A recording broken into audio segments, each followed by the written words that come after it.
नमस्कार, मैं रचना शर्मा। चढ़ती कला टाइम टीवी देख रहे हैं सभी दर्शकों का स्वागत करती हूं। आप देख रहे हैं हरियाणा के समाचार। समाचारों की शुरुआत से पहले एक नजर आज के मुख्य सुर्खियों पर।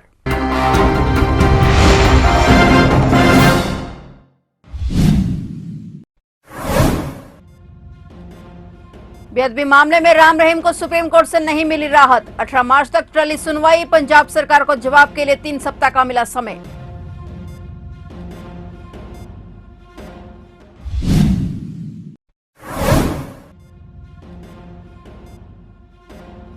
कुख्यात गैंगस्टर जोगिंदर गेंग अदालत में किया पेश। 10 दिन की रिमांड पर भेजा कुख्यात गैंगस्टर जोगिंदर गेंग पर 5 हत्याओं का आरोप।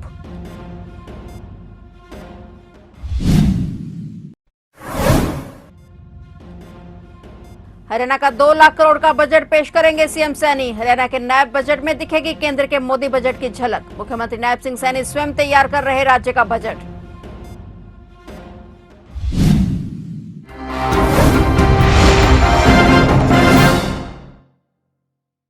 और अब समाचार विस्तार से। डेरा सच्चा सौदा प्रमुख गुरमीत राम रहीम को बेअदबी मामले में सुप्रीम कोर्ट से फिलहाल राहत नहीं मिली है। पंजाब हरियाणा हाईकोर्ट के आदेश के खिलाफ पंजाब सरकार की अर्जी पर सुनवाई 18 मार्च के लिए टाल गई है और बरगाड़ी में श्री गुरु ग्रंथ साहिब जी की बेअदबी के आरोप में 3 मामलों में राम रहीम के खिलाफ निचली अदालत में चल रहा ट्रायल जारी रहेगा। इस दरमियान हाईकोर्ट के आदेश पर सुप्रीम कोर्ट की ओर से लगाई गई रोक आदेश जारी रहेगा। पिछले साल मार्च में पंजाब हरियाणा हाईकोर्ट ने बरगाड़ी में श्री गुरु ग्रंथ साहिब जी के बेअदबी से जुड़े मामलों में निचली अदालत में चल रही कार्रवाई पर रोक लगा दी थी। इस आदेश को पंजाब सरकार ने सुप्रीम कोर्ट में चुनौती दी है। पिछली सुनवाई में सुप्रीम कोर्ट ने हाईकोर्ट के आदेश पर रोक लगा दी थी और राम रहीम को नोटिस जारी किया था। आज पंजाब सरकार की ओर से राम रहीम के हल्फनामे पर जवाब देने के लिए 3 हफ्ते का वक्त दिए जाने की मांग की गई। सुप्रीम कोर्ट ने वक्त देते हुए सुनवाई 18 मार्च तक के लिए टाल दी है। जस्टिस BR गवई और के विनोद चंद्रन की बेंच इस मामले में सुनवाई कर रही है। एसटीएफ सेंट्रल यूनिट द्वारा कुख्यात गैंगस्टर जोगिंदर गेंग की गिरफ्तारी के बाद कैथल की अदालत में पेश किया गया, जहां से उसे 10 दिनों की पुलिस रिमांड पर भेजा गया है। इस दौरान फर्जी पासपोर्ट बनाने और अन्य आपराधिक गतिविधियों के संबंध में उससे पूछताछ की जा रही है। पुलिस ने उसके सहयोगियों और अन्य आरोपियों के ठिकानों पर भी दबिश दी है। पुलिस अब जोगिंदर से उसके आपराधिक नेटवर्क, फर्जी दस्तावेजों की प्राप्ति और अन्य अपराधों के बारे में विस्तृत पूछताछ कर रही है, ताकि उसके सहयोगियों और अन्य संबंधित अपराधों को भी गिरफ्तार किया जा सके। बता दें कि गैंगस्टर जोगिंदर गेंग को फिलीपींस से डिपोर्ट कर भारत लाया गया है और दिल्ली पुलिस की स्पेशल सेल और हरियाणा पुलिस के संयुक्त ऑपरेशन से उसे गिरफ्तार किया गया। जोगिंदर पर हत्या के प्रयास, डकैती, जबरन वसूली और फिरौती के लिए अपहरण जैसे गंभीर मामले दर्ज हैं। और वहीं हरियाणा, पंजाब, दिल्ली और उत्तर प्रदेश में कई मामलों में वह वांछित था। 2017 में पैरोल के दौरान उसने पानीपत में एक व्यक्ति की हत्या की थी और फिर विदेश भाग गया था। उसके खिलाफ इंटरपोल के माध्यम से रेड कॉर्नर नोटिस जारी किया गया था। इसमें एक जोगिंदर गेंग, जो कि एक बड़ा इंटीग्रेटेड गैंगस्टर था, उसको बड़ी पेंस टेकिंग एफर्ट्स के साथ में ट्रैक किया गया था फिलीपाइंस में, और वहाँ से उसको डिपोर्ट करा के कल शाम को रात में लेके आए और उसकी अरेस्ट डाली गई।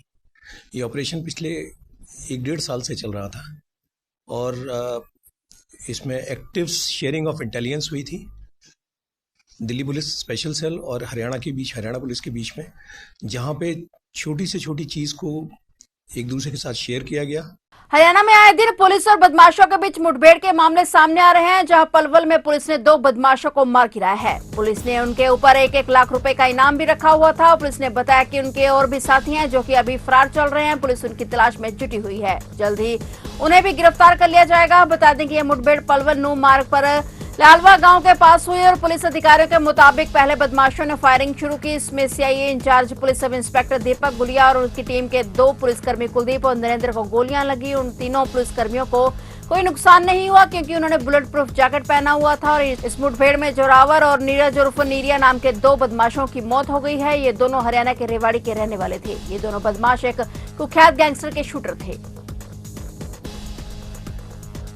हरियाणा सरकार के मार्च महीने में पेश होने वाले साल 2025-26 के बजट में केंद्र सरकार के बजट की झलक दिखाई देगी। वित्त मंत्री के नाते मुख्यमंत्री नायब सिंह सैनी ने स्वयं इसके संकेत दिए हैं। नायब सिंह सैनी राज्य के प्रमुख जिलों में जाकर उद्यमियों और आम लोगों के साथ साथ हर क्षेत्र के लोगों से बजट के प्रावधानों पर चर्चा कर रहे हैं। प्रदेश की जनता के सुझाव प्राप्त करने के लिए उन्हें ऑनलाइन सुझाव भेजने को सुविधा प्रदान की गई है। नायब सिंह सैनी के बजट में छोटे उद्यमियों को प्रोत्साहित करने के साथ ही नए उद्योग धंधे लगाने और गरीब वर्ग के लोगों को इनके मकड़ जाल से बाहर निकालने के प्रावधान होने की पूरी संभावना है। पिछले साल पूर्व मुख्यमंत्री मनोहर लाल ने वित्त मंत्री के नाते साल 2024-25 के लिए 1,90,000 करोड़ रुपए का बजट पेश किया था, जो कि साल 2023-24 के बजट से 11% अधिक था। इस बार मुख्यमंत्री नायब सिंह सैनी वित्त मंत्री के नाते साल 2025-26 के लिए करीब 2 लाख करोड़ रुपए का बजट पेश करने वाले हैं। फरवरी महीने के अंत में राज्य का बजट सत्र शुरू होगा और मार्च के पहले सप्ताह में बजट पेश किया जा सकता है। सीएम नायब सिंह सैनी ने संकेत दिए हैं कि हरियाणा का बजट भाजपा सरकार की सामूहिक महत्वाकांक्षाओं और प्राथमिकताओं का प्रतिबिंब होगा।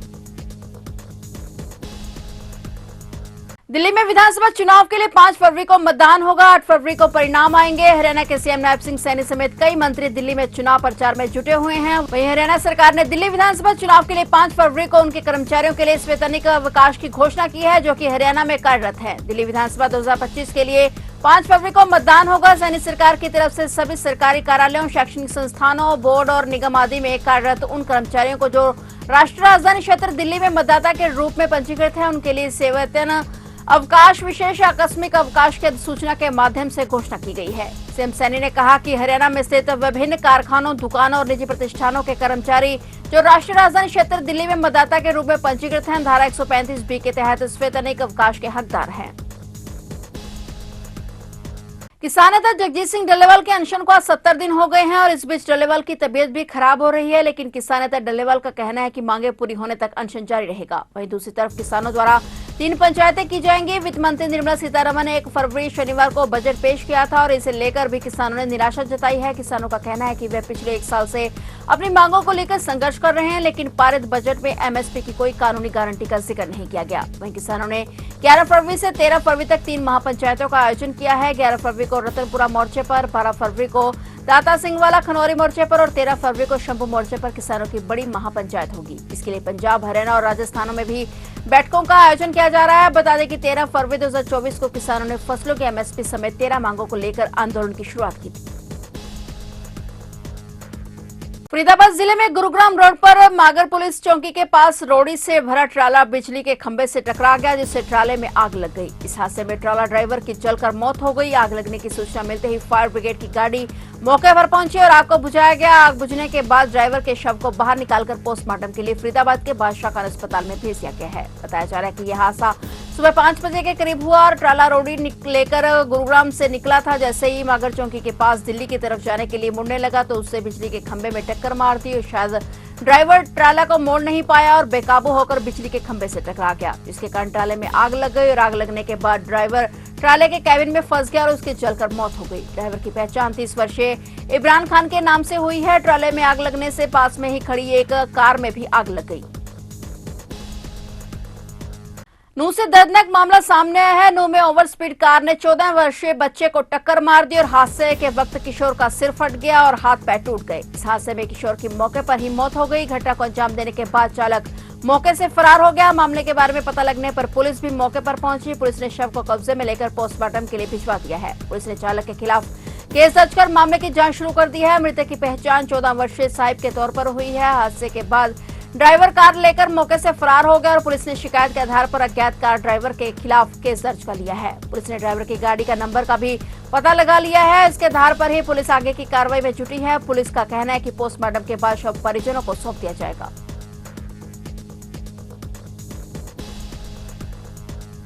क्या आप इस बात पर यकीन कर सकते हैं कि एक 9 वर्ष की छात्रा अब गुरु बनने जा रही है और गुरु बनकर भी वह 9 विद्यार्थियों को पेंटिंग करना सिखाएगी। बता दें कि ऐसे ही एक छात्रा अंबाला की रहने वाली है, जिसका नाम आरुषि सिंगला है और उसकी उम्र 9 साल है। अंबाला छावनी के एक प्राइवेट स्कूल में वह बेटी 4वीं कक्षा की छात्रा है और बचपन से ही इसे पेंटिंग का काफी ज्यादा शौक है। आरुषि की पेंटिंग देखकर आप भी हैरान रह जाएंगे कि इतनी छोटी सी उम्र में एक बच्ची इतनी पेंटिंग कैसे बना सकती है। वहीं अब लोग उस बच्ची की खास तौर पर पेंटिंग खरीदकर अपने घरों में लेकर जाते हैं। बच्चे की इस लगन को देखते हुए स्कूल प्रशासन द्वारा उसे न्योता दिया गया है कि वह स्लम एरिया में रहने वाले विद्यार्थियों को जाकर पेंटिंग करना सिखाए, जिससे उस बच्चों को बहुत कुछ सीखने को मिलेगा। और वहीं आरुषि को भी इस कार्य के लिए स्कूल की तरफ से 5,000 रुपए प्रति महीने दिए जाएंगे। आरुषि के इस काम से आरुषि के परिजन भी काफी खुश नजर आ रहे हैं।